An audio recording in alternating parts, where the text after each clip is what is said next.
Time to get nightmare shards for your 7 night of O. 7k dreamer please.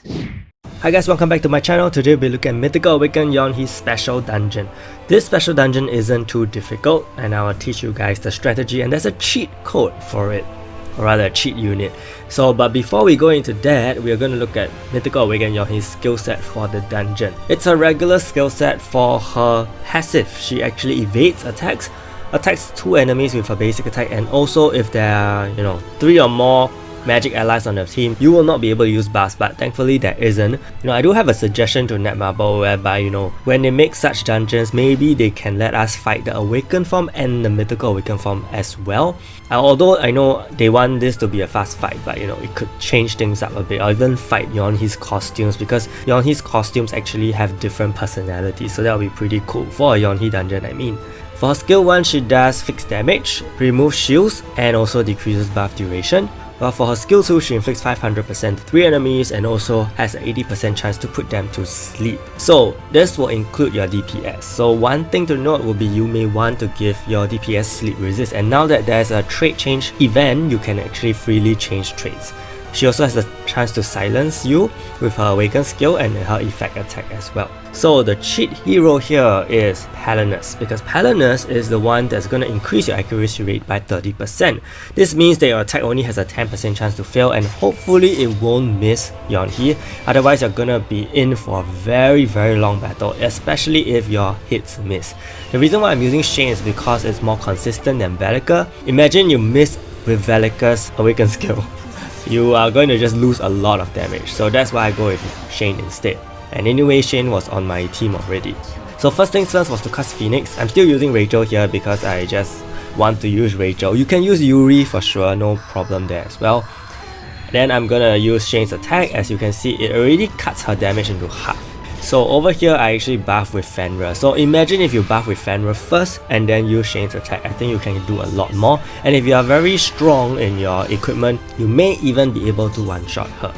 That's a possibility, but I'm not too sure, okay?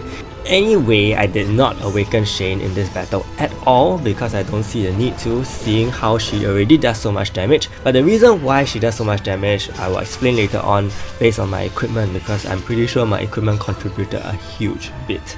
So with this dungeon done, you will be able to get Nightmare Shards, which you can trade in for synthesis events later on, which I will talk about. So again, Palinus is very useful. Palinus is actually not very well equipped, which I will talk about now. So looking at hero equipment, you're looking at Shane. I've given her speed and lethal because she has her own inbuilt crit growth. Okay, and with guild buffs and Fenrir on the field, I already surpassed the 100% threshold for lethal rate, especially with one more weapon here. So I can safely go into speed setup for Shane. You can even give double speed. I think it won't be an issue actually.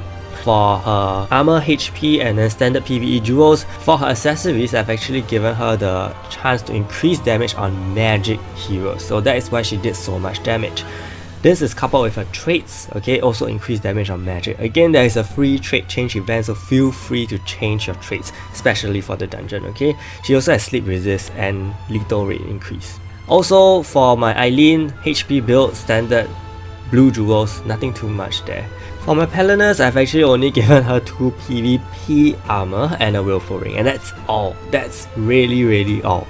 Okay, so I think you just need her to survive. No jewels as well.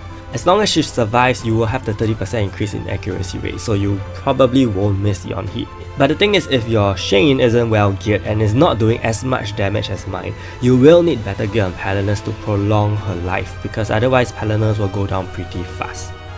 And then finally for Rachel, a HP build as well with a Willful Ring with a height accessory. Not important, but as long as you have more defensive based builds for them, I think it's totally fine.